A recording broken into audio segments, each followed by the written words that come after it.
chairi kuitika kana muchiteedza zviri kuitika inyaya yekungozviuraya. Takuita sevanhu vasingambokoshesa kana upenyu.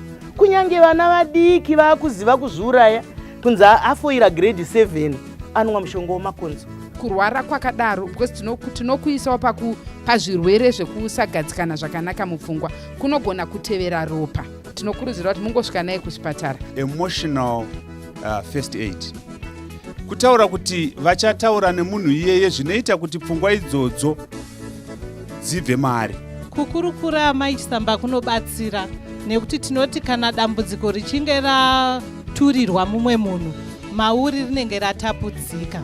Saka pakutapudzika kwedambudziko ipapo unonzwa kurerukirwa. Matambudziko ari mukati mekurarama kwevanhu haasi ako wega, ende vanhu ngatimbozivei kuti tinorarama mukati mematambudziko. Chanyanyotinetsa isu sevana vadiki ndechekuti imi vabereki vedu hamuchisina kubatana nehama dzedu.